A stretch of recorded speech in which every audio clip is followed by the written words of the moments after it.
Agora esta chamada está sendo gravada. Só lembrando então, pessoal, há 2 semanas atrás, nós trabalhamos Mateus capítulo 5, verso 1, até o capítulo 5, verso 12, tá? Hoje nós vamos dar uma resumida do capítulo 5, 1 ao 11, né?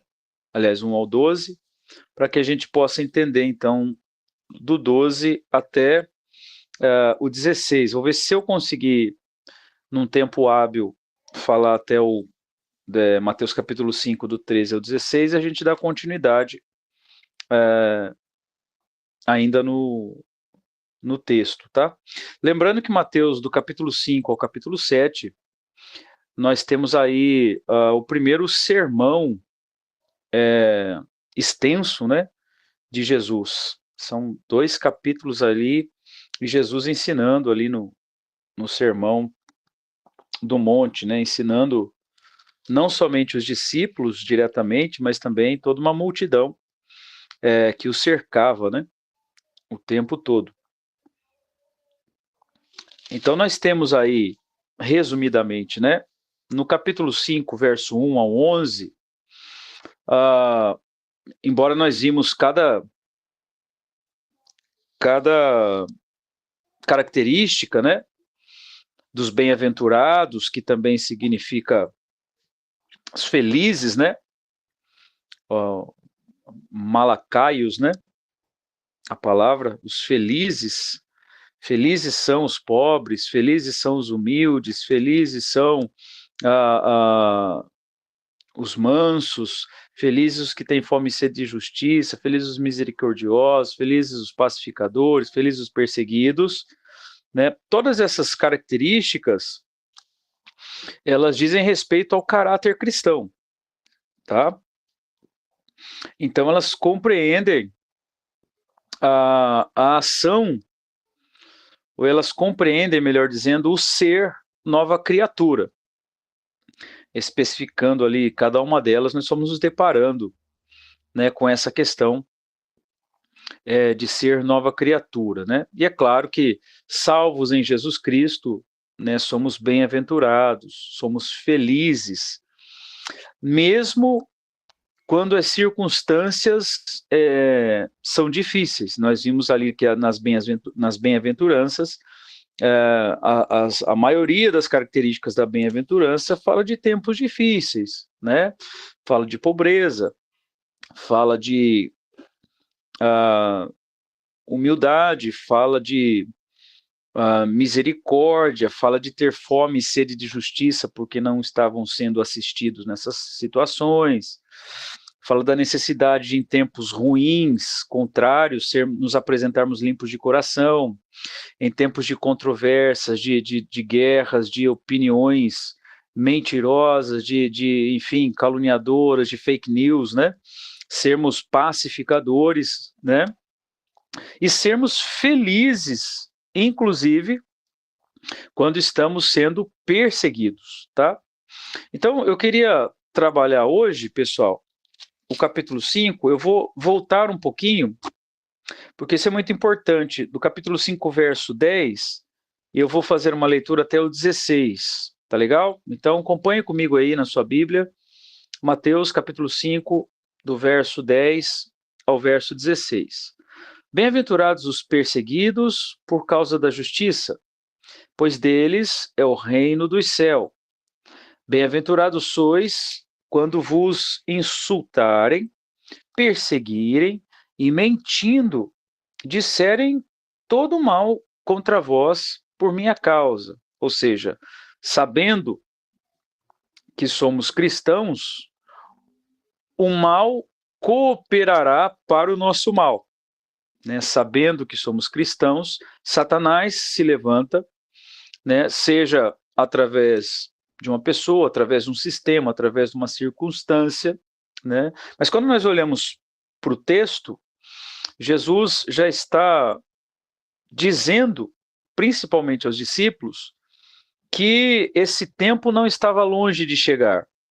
Aliás, procuravam matar a Jesus Cristo e, logo após a morte de Jesus Cristo, houve também uma perseguição acirrada para matar os discípulos de Jesus, né? Não é à toa que eles se encontravam escondidos, né? Até que Jesus ressurge e aparece para eles durante 40 dias e os levanta ali no Pentecoste, né? Com o poder do Espírito Santo em ousadia e pregaram a palavra de Deus sem medo até mesmo da morte. Então, essa felicidade, essa bem-aventurança, que no literal significa felizes são, então felizes são, né, mesmo quando os dias nos são contrários, mesmo quando a perseguição bate às portas, né? Porque o que nos preenche em felicidade não é momentâneo, não é como uma festa de aniversário que você faz, ri, conversa, brinca, enfim, curte aquele momento e no outro dia já passou. Não, nós estamos falando da alegria da salvação. E falar da alegria da salvação é falar de uma alegria que nos preenche, porque a salvação, ela é a pessoa do evangelho, que é Cristo. Então, esta alegria nos preenche eternamente, independendo das circunstâncias que nos cercam ou das situações. Tá? Nós temos a nossa fé fundamentada em Cristo. É interessante notar também que as bem-aventuranças do capítulo 5, do verso 3 até o verso 12, felizes são os pobres, felizes são os humildes, felizes são os que têm fome e sede de justiça, felizes os pacificadores, felizes os misericordiosos, enfim, felizes são, né, mesmo quando vos perseguirem. Então, em todos esses momentos que estavam por vir sobre os discípulos e sobre a igreja, a condição cristã nesses momentos é permanecer feliz pela verdade que nos encontrou, pelo Cristo que nos encontrou, nos redimiu, nos salvou. Essa é a ideia do texto e da abertura do discurso de Jesus no Sermão do Monte, tá?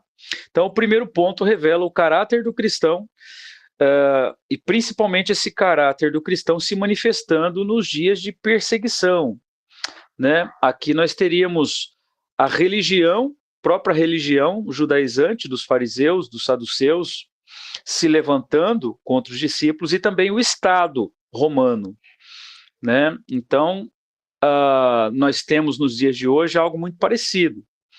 Cada vez mais o Estado sufoca a verdade cristã, cada vez mais o Estado proíbe as verdades cristãs, cada vez mais se arranca Jesus da história e da escola, por exemplo. Aliás, dia 31 de outubro, o mundo celebra o Halloween, mas não é isso que deve ser celebrado, nós sabemos disso.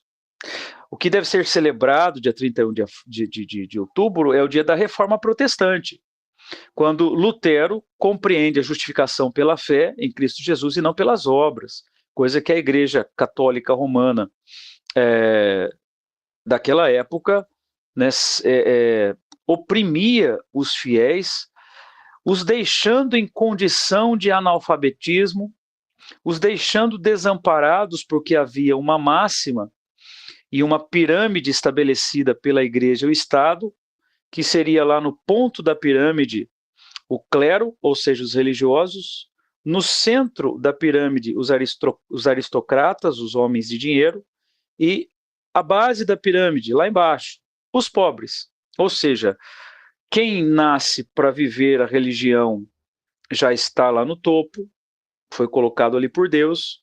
Quem são os ricos já são classificados e serão ricos para sempre, e os pobres continuarão pobres para sempre. Essa era a ideia dentro de um acordo da igreja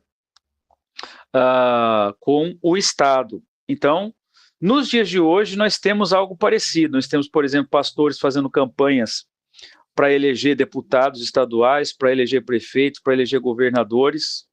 Isso não há fundamento algum nas escrituras, para fazer alianças e em troca de benefícios e favores pessoais ou favores denominacionais. Isso já parte de um grande crime no sentido bíblico e crime no sentido jurídico, porque um deputado ele não governa, um deputado evangélico ele não pode governar para os evangélicos. O deputado evangélico ele é deputado, e sendo deputado a sua função pública é para governar para todos. Então já há um grande crime aí. Nós temos hoje uma união muito forte, seja dos católicos com o Estado e de muitos evangélicos com o Estado, né? Esse envolvimento da Igreja e Estado ainda não foi diluído. Então, hoje nós temos o Estado perseguindo a Igreja sutilmente, por enquanto. Lógico que nos países comunistas não tem sutileza alguma, né? É escrachado a perseguição. Falava hoje no culto de oração, né? Porque a necessidade que nós temos de orar pelos povos onde o cristianismo é perseguido, pelos irmãos que são perseguidos, principalmente nos países comunistas, né? De esquerda, né? São muito, muito perseguidos. Coreia do Norte, China, toda aquela área do Paquistão, da Cisjordânia, enfim, a África do Norte, né? Sudão do Norte, África do Norte, Egito, enfim, Rússia, né? Tantos países que hoje fazem atrocidades ao encontrar um cristão, né?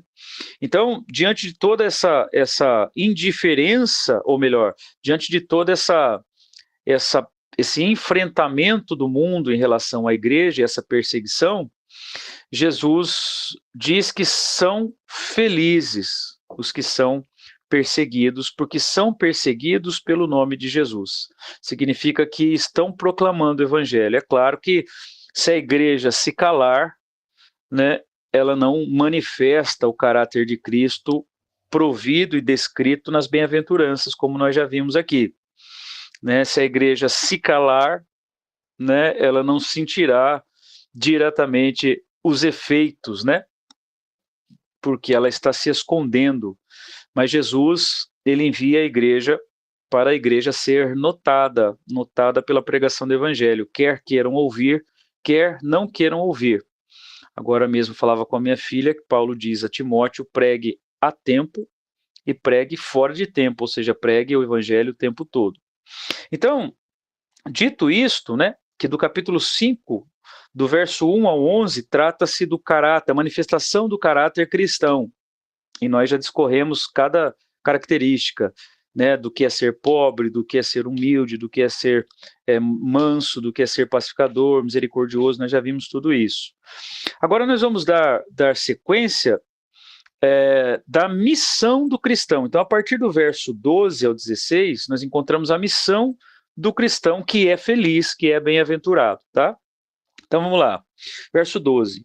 Alegrai-vos e exultai. De novo, essa alegria e exultação, a ideia é celebre, faça festa, né? Pois a vossa recompensa no céu é grande, porque assim perseguiram os profetas que viveram antes de vós. Note que Jesus enfatiza uma alegria, uma celebração no coração por causa de que, se estamos sendo perseguidos pelo nome de Jesus, primeiro, é porque nós estamos transmitindo o caráter cristão dos primeiros 11 versículos anteriores, dos 5, 1 a 11, né? Significa que o mundo está nos vendo como cristãos, e isso o incomoda. Se o incomoda, ele nos persegue, né? Mas sabendo que a nossa luta não é contra pessoas, a nossa luta é contra esse sistema que é regido por principados, potestades, por demônios. Então, esses seres espirituais demoníacos usam toda esta máquina do sistema para vir contra os santos, né, a igreja do Senhor Jesus Cristo. Mas Jesus diz aqui, alegrem-se, celebrem aí no coração, porque vocês têm uma recompensa no céu. Essa é a verdadeira recompensa, meus irmãos, no céu. É lá que veremos o efeito, né, o impacto que causamos na terra. Nós só poderemos conhecer isso lá nos céus, diante da glória de Deus, onde nós temos ali as coroas sendo entregues, né, aos cristãos, o que Paulo diz, guarda a sua coroa, né? Então nós teremos uma recompensa nos céus. Tem tanta gente querendo ser recompensado aqui na Terra, né? Parece até que a Terra está mais atrativa do que a eternidade, né? Parece até que a Terra está mais dá para se viver melhor na Terra, né? Está mais convidativa do que o próprio céu. Tem muito cristão, né? Caindo nessa ilusão de se tornar acumulativo, né? Um cristão escravo de bênção, escravo de milagres. Mas não é o que Jesus ensina, né? Quando uma vez os discípulos chegam celebrando para Jesus, dizendo, olha, os demônios, tal, né, se submetem, tal, Jesus fala, não se alegre com essas coisas, não. Não se alegre com os milagres, porque os milagres acontecem, e se acontecem é porque eu quero, quando eu quero, né? Mas alegrem-se, porque o nome de vocês está escrito no livro da vida. Mas tem muita gente correndo atrás de milagres e bênçãos, né? Ao invés de manifestar o caráter de Cristo por onde passa, não é mesmo? E aqui há um convite, portanto, da alegria de Cristo enquanto fazemos missão. Fazer missão não é sair daqui e ir lá para os Estados Unidos, ou ir lá para a China, ou ir lá para o Paquistão, ou ir lá para a faixa de Gaza, ou ir lá para o Alasca para pregar o evangelho. Não, fazer missão é pregar Jesus onde quer que eu esteja, na escola, no trabalho, na família, para os amigos, seja lá para quem for, precisam ouvir o evangelho e fazer com alegria, fazer com celebração. Note que ao descrever então do verso 1 ao 11 o caráter cristão, Jesus introduz a alegria na missão, porque se há perseguição, é porque Cristo está sendo visto. E ele cita o exemplo dos profetas, né? Se nós voltarmos às Escrituras, lembre-se dos profetas, né? Daniel, Jeremias, Isaías, homens que foram testados, provados, atribulados através da perseguição de governos e mantiveram-se firmes na confissão e na fé em Deus, né? Agora ele vai especificar a vida do cristão na missão que ele exerce na terra. Então, capítulo 5, verso 13. Vós, ou vocês, são o sal da terra. Mas se o sal perder suas qualidades, como restaurá-lo? Para nada mais presta, senão para ser jogado fora e pisado pelos homens. Note, então, que a primeira comparação que Jesus faz é com o sal. Além das propriedades nutritivas do sal, nós temos duas características importantes no sal. O sal ele é usado para preservar o alimento e o sal é usado para temperar os alimentos. Logo, quando ele diz assim, vocês são o sal da terra, ou seja, vocês são o tempero da terra. Vocês são aqueles que vêm com a mensagem de preservação do ser humano em Cristo. Vocês são aqueles que trazem a mensagem da salvação. E com a mensagem da salvação, nada então apodrece. Aquele que se rende a Cristo é preservado. Aquele que se rende a Cristo não apodrece. Não vai ser pisado pelos homens. Porém, ele diz aqui, né? Se o sal perder suas qualidades, ou seja, de nutrir, de preservar, se o sal perder a característica de temperar, ele não presta. Logo, se um cristão ele não é tempero, ele não nutre e ele não preserva, ele é um cristão inútil para o mundo. Jesus, há uma passagem interessante, rapidinho aí, pessoal, em João capítulo 10, vamos lá. Eu gosto desse texto, João capítulo 10, que Jesus é um pastor diferente, né? Olha aqui que ele fala. João, estou em Marcos, perdão. João capítulo 10. Olha lá o que o texto diz.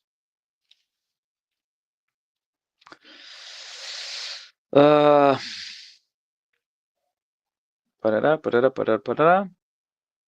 Deixa eu achar aqui.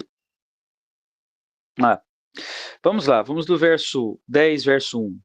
em verdade, vos digo que quem não entra no aprisco das ovelhas pela porta, mas sobe por outra parte, este é ladrão e assaltante. Mas o que entra pela porta é o pastor das ovelhas. O porteiro abre a porta.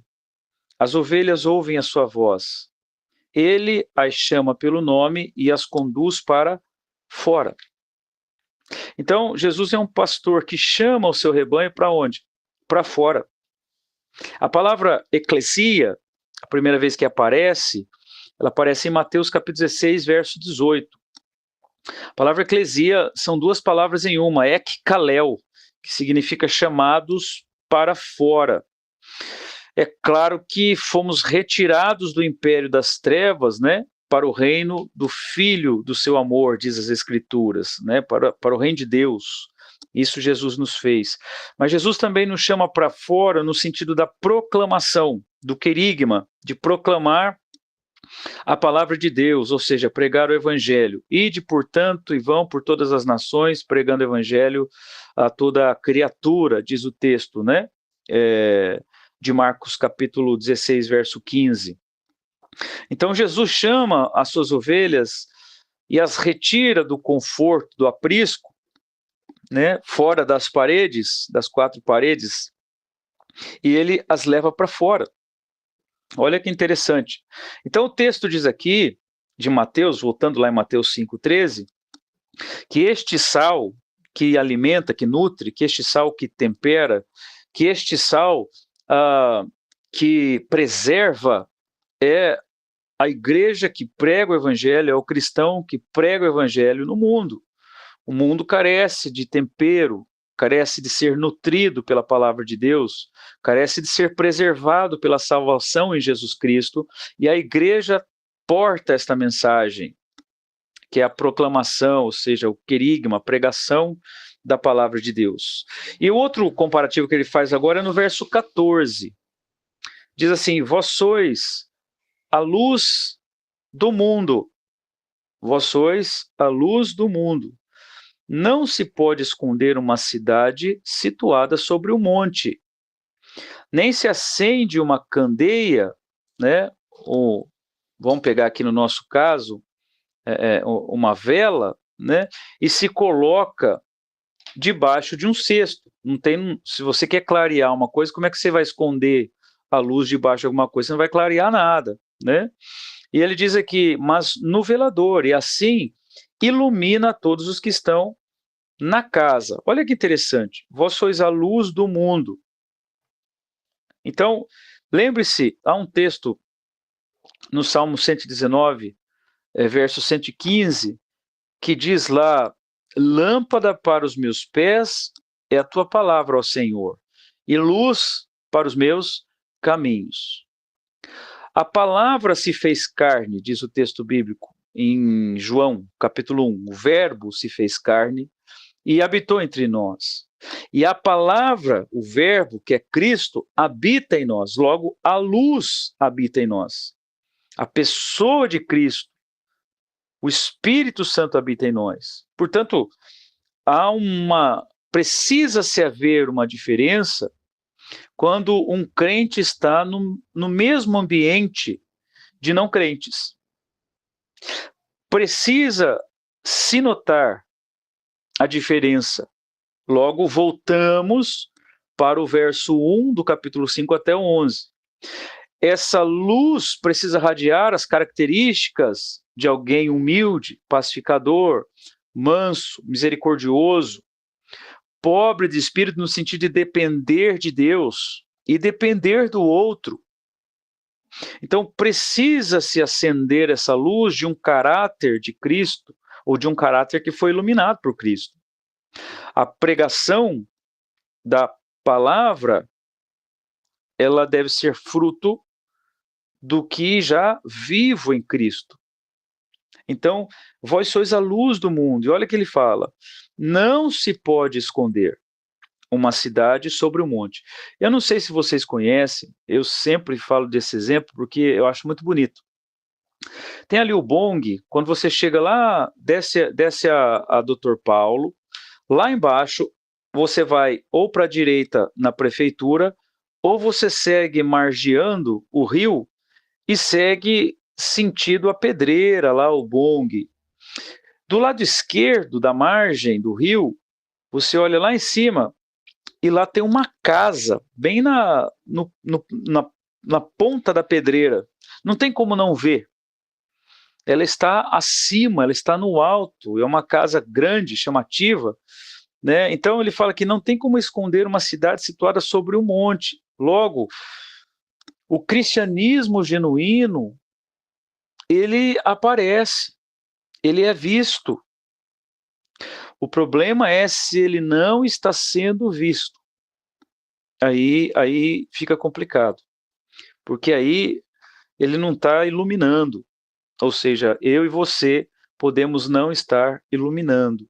Eu e você podemos estar no ambiente cheio de não crente e não fazendo diferença alguma, mas o texto e Jesus está dizendo que nós somos. Ele olhou para os discípulos que estavam ali ouvindo esse sermão, ele olhou para as multidões que cria nele, disse: olha, vocês são luz e não dá para esconder. Essa experiência que temos com Cristo, a experiência genuína que temos com Cristo, ela aparece, ela é visível no caráter, e nós falamos do Cristo que nos amou primeiro. Nós vimos isso no acampamento sobre o amor, né? E nós somos reconhecidos, esse era o tema do acampamento, né? Reconhecidos pelo amor. Nós vimos isso esse final de semana, né? Então não se pode esconder um cristianismo ou um cristão legítimo. A luz brilha, ele salga, ele tempera.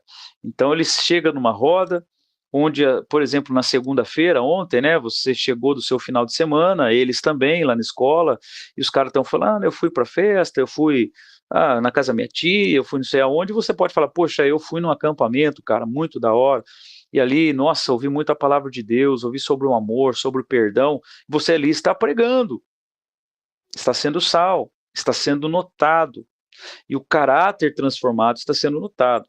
Então é isso que Jesus está falando, é impossível esconder um cristão legítimo, ele se deixa conhecer, ele se dá a conhecer.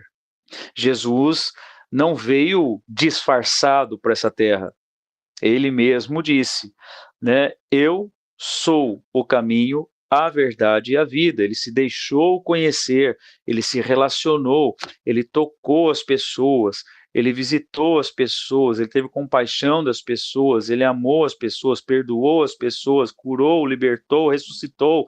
Jesus foi notado. O cristão é notado. Então, aí eu já não posso dar margem para algumas situações. Pô, eu sou o pior aluno da escola e está tudo bem. Não, não está bem. Porque Jesus estudou, Jesus cresceu em conhecimento, o cristão precisa crescer no conhecimento. Jesus dominava o conhecimento do Antigo Testamento, né? Nós precisamos dominar as Escrituras, assim como ele, conhecê-la, ter intimidade com ela. Se vamos na escola, vamos dar testemunho no estudo, nos trabalhos, na prova. Pelo menos tenha média, esforce-se para isso. Isso é testemunho também, isso é salgar. No trabalho, farei o melhor possível. Até onde eu conseguir, eu vou fazer melhor no meu trabalho. Porque eu faço para Cristo e o caráter brilha. E aí a pregação é coerente com o caráter. Você brilha, você salga, você nutre, você ilumina aonde tem escuridão. Então, não se acende uma vela e se coloca, imagina que esse aqui é a vela, tá? Aí eu pego e coloco ela embaixo, eu abafo a chama dela, ninguém vê luz alguma. Não, você põe uma vela quando acaba a energia em nossa casa, você põe em cima da mesa, em cima da geladeira, para clarear. Esse é o cristão. Então, por causa do capítulo 5, do verso 1 a 11, desse caráter, então nós brilhamos, nós nutrimos como sal e nós brilhamos como luz. Um cristão, no ambiente que ele está, precisa ser notado. Se não é assim, nós precisamos orar. pedir misericórdia de Deus, rever o nosso cristianismo, rever a nossa vida diante de Jesus. Versículo de número 16, assim, então, dentro desse exemplo, Jesus conclui o raciocínio, né? Se você é sal, se você entendeu o que é ser sal, o que é ser luz, ele diz, então assim resplandeça a vossa luz ou a sua luz diante de quem, gente? Assim resplandeça a vossa luz diante de Deus? Não. Ele mesmo deu essa luz, né? Ele mesmo habita em nós. Mas ele fala, assim resplandeça a vossa luz diante dos homens. Olha lá, para que vejam as vossas obras. Logo, a sua presença na escola tem tudo a ver com isso aqui, ó. Deus te colocou lá. O primeiro plano lá na escola é entender que Deus te colocou lá, onde você está estudando, onde você está trabalhando, na família que você está convivendo. Deus te colocou aí. Para quê? Para que resplandeça a luz dele que está em você. Para que resplandeça a sua luz diante dos homens, diante dos alunos, diante dos funcionários, diante do patrão, diante da família. Note, então, que os passos que tomo, seja na escola, com as pessoas que convivo, seja no trabalho, com as pessoas que convivam na família, né, há uma responsabilidade muito grande sobre nós. Assim, resplandeça a vossa luz diante dos homens. Assim resplandeça a vossa luz lá na igreja? Não, lá é fácil. Eu sei orar, eu sei cantar, eu sei falar graça e paz, ou paz do Senhor, ou seja lá qual saudação for, eu sei fazer isso aí. A questão é que resplandeça a vossa luz diante dos homens, para que vejam as vossas obras. Qual é a sua obra? Se Jesus habita em nós, qual é a nossa obra? O que as pessoas veem em nós lá na escola? O que as pessoas veem em nós no trabalho? O que as pessoas veem em nós no convívio familiar? Ou como as pessoas nos veem? Qual é a sua obra? É fazer como outro aluno? Ah, meu, tô nem aí, vou estudar mesmo. Ah, eu vou manter essa nota mesmo, para mim tá bom, não vou me esforçar mais não. Isso não é testemunho de cristão. Ah, salário é pouco mesmo, vou trabalhar isso aqui só mesmo, não quero nem saber. Isso não é testemunho de cristão. Aliás, a régua de medir, né, de Jesus, ela é um pouco além do que nós pensamos. Jesus, ele fala que quando você tiver servido, feito tudo o que lhe cabia fazer, considere-se um servo inútil. Né? Então, se o primeiro momento do Sermão do Monte, do verso 1 a 11, falou de caráter, aqui o segundo momento, do verso 13 ao 16, fala da missão e do testemunho da manifestação desse caráter na missão, na pregação do Evangelho. Então, que nós temos que passar a nos questionar nesse resplandecer do caráter cristão. Assim resplandeça a vossa luz diante dos homens. Não é o que você quer que as pessoas vejam, mas é o Cristo que está em mim, em você, que precisa aparecer. Né? A luz que está em nós é proveniente de Cristo, é proveniente da palavra, do Espírito Santo. É o modo, ou modus operandi, ou modo de operação do Espírito Santo. É como ele quer, não como eu acho. Né? Não é apenas ser bonzinho, nós estamos falando de expressar o Evangelho. Porque o que os homens precisam ver é a luz que está em nós. Logo, pensando sobre isso, né, então, amanhã nós vamos acordar, nós temos um compromisso, né, acerca dessa palavra. Se de fato há uma conversão genuína no coração. Certo? Beleza? Muito bem. Então, Jesus passa a pontuar, Na prática, algumas questões que a religião da época havia deturpado no entendimento da lei. Jesus vai trazer luz sobre a lei e sobre o entendimento da lei. O que é a lei?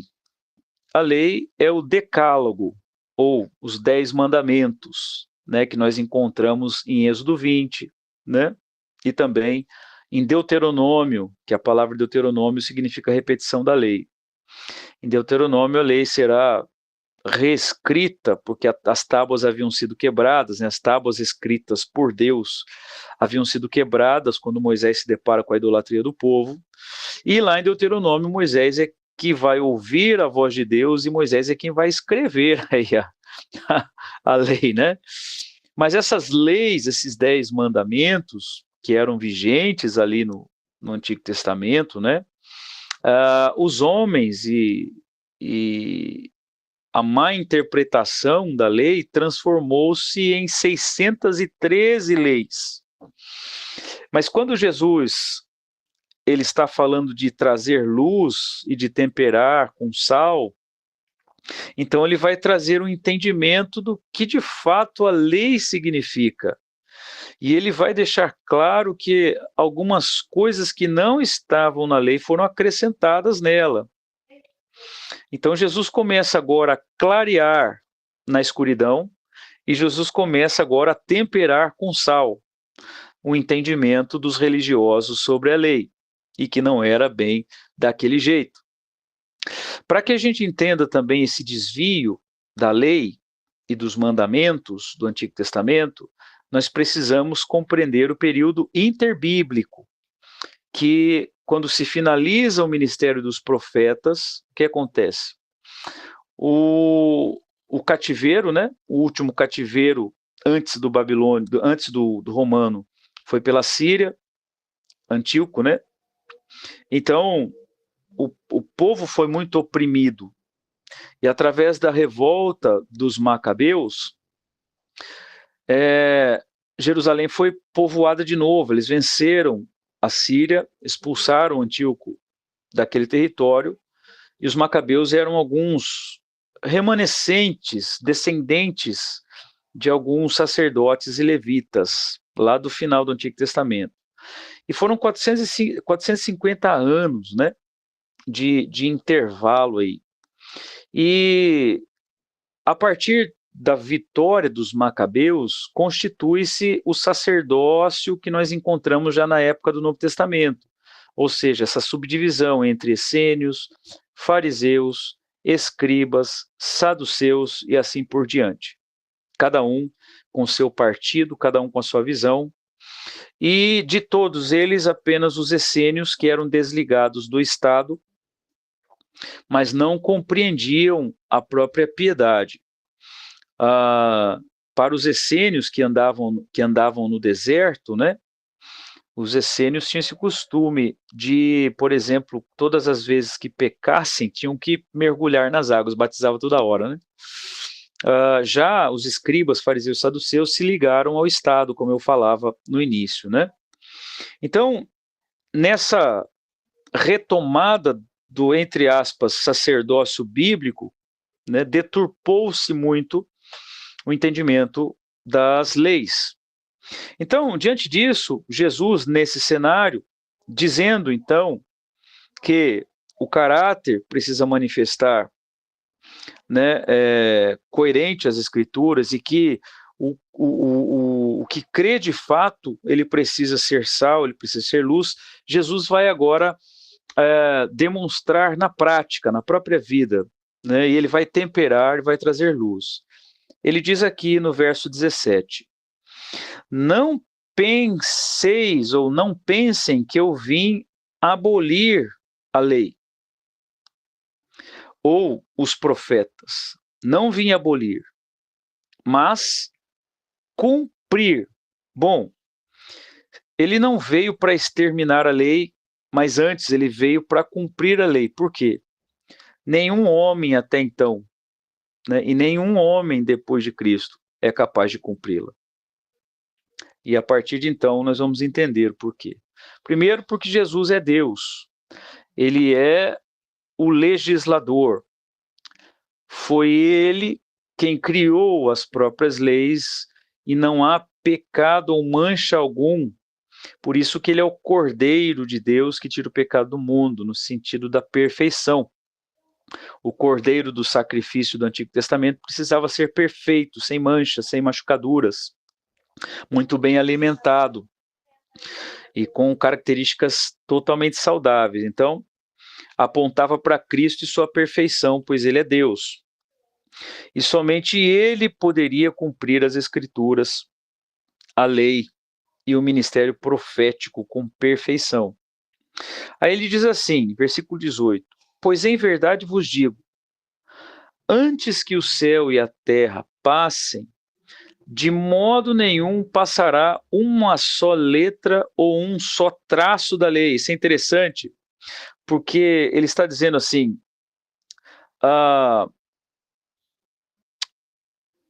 letra que ele está se referindo aqui é o iode no hebraico, que é a menor letra do hebraico. Mesmo que pareça insignificante, não passará, porque ele cumpriria cada detalhe da lei.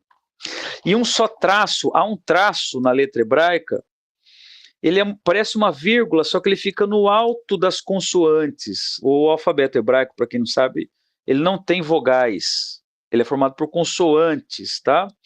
As vogais são pequenos sinais que se adequam às consoantes, somados dá a sonoridade, o fonema do encontro de consoante e vogal. Mas isso depois a gente vê isso aí. E esse sinalzinho é uma vírgula quase que insignificante em cima de uma consoante, para sonorizar o encontro de consoante e vogal. Então Jesus está dizendo, cada detalhe, mesmo que menor que seja, né, não passará de modo nenhum até que se cumpra. Cada detalhe da lei, cada detalhe das profecias, né, tudo isso, né, ele a cumpriria. E diz o verso 19, quem, portanto, desobedecer a um desses mandamentos, por menor que seja, ou insignificante, como as letrinhas, né, será chamado o menor no reino do céu. Bom, vamos lá. Qual foi o homem, exceto Cristo, que cumpriu a lei do Antigo Testamento? Nenhum. Qual foi o discípulo de Jesus ou apóstolo que cumpriu toda a lei? Nenhum. Quais foram os pais da igreja ou na história da igreja ou até o dia de hoje que cumpriu toda a lei? Nenhum. E é isso mesmo. O ser humano, por si só, é incapaz e por isso é menor. Ele é incapaz de cumprir toda a lei, ele é incapaz de obedecer plenamente toda a lei. E aí ele tem um ponto e vírgula aí na sua leitura, e ele fala assim, aquele, porém, note, ele começa assim, quem, portanto, desobedecer é menor. Agora, aquele, há uma exclusividade, uma singularidade. Aquele, porém, que os cumprir e ensinar, será chamado grande no reino do céu. Logo, aquele que havia de vir, ou seja, ele próprio, Jesus Cristo, ele é o maior no reino dos céus. Ele cumpriu cada detalhe, ainda que por menor que parecesse, Jesus cumpriu em sua vida. E foi até morte, e a morte de cruz. Não é à toa que naquele momento maravilhoso que Pedro, Tiago e João provaram, lá no Monte da Transfiguração, em Marcos capítulo 9, eles têm uma visão de Moisés e Elias. Moisés como representante da lei e Elias como representante dos profetas, e Jesus está entre eles. Nisso, Pedro quer fazer 3 tendas e adorar os 3. Olha a cabeça do Pedro. Acho que nós estamos vendo aqui, na verdade, essa visão. Então eu estou entendendo que a gente é para adorar a Jesus, a Elias e a Moisés, e os 3 precisam ser venerados. Não. Quando Pedro começa a pensar assim, some a visão.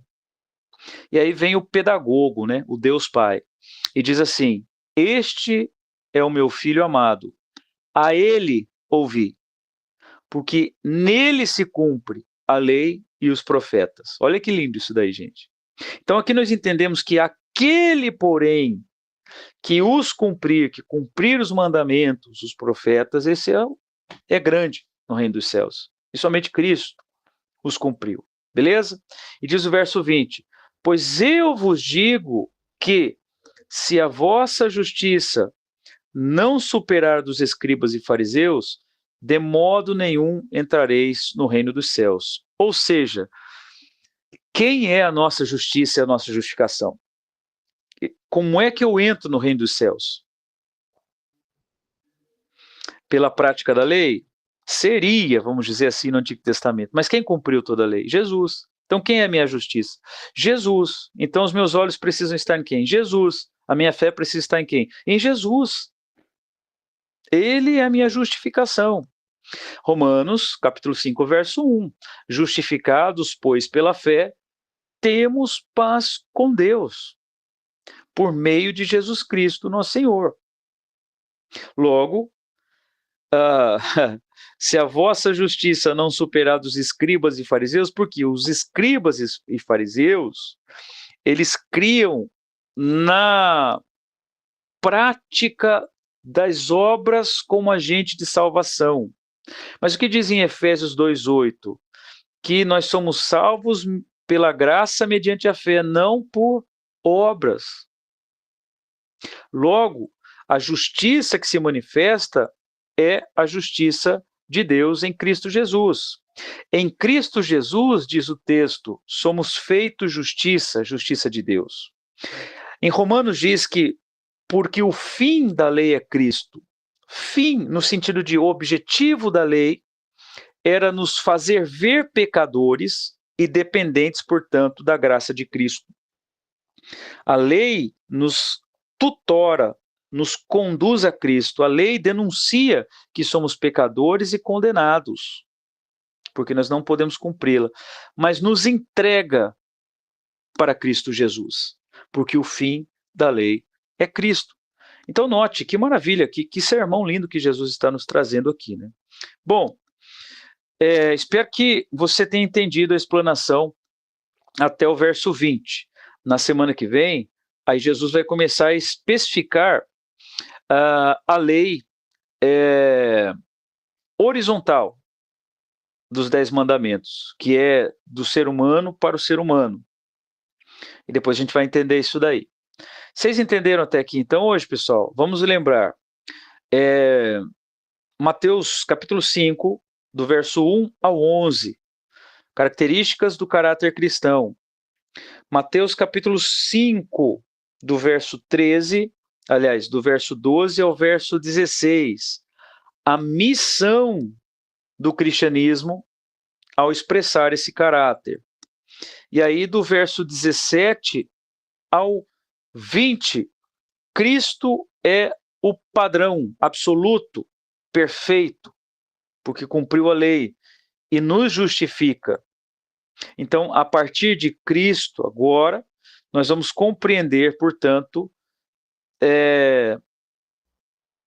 cada palavra referente à lei relacional do ser humano, na semana que vem. Beleza, pessoal? Deu para entender até aí? Quem entendeu, dá um joinha aí para eu ficar mais tranquilo. Vamos lá, dá um joinha aí, pelo menos um. Ah, valeu, valeu, maravilha, legal, maravilha, muito bom. Beleza, Tu? É isso aí, ó, Tu entendeu, hein? Tu deu um monte de joinha aí, Tu. Muito bom. Vamos lá então, gente, eu vou pegar aqui um papelzinho para a gente pegar algum pedido de oração específico que você queira fazer. Pode abrir os microfones aí e pode pedir oração. Quem é? O Daniel. Fala, Dani. Pedir pelo Samuel, né? O garoto que tá entrando. Samuel, boas notícias que eu recebi hoje, hein? Já tá firme e forte, já tá sentado, já tá sentando,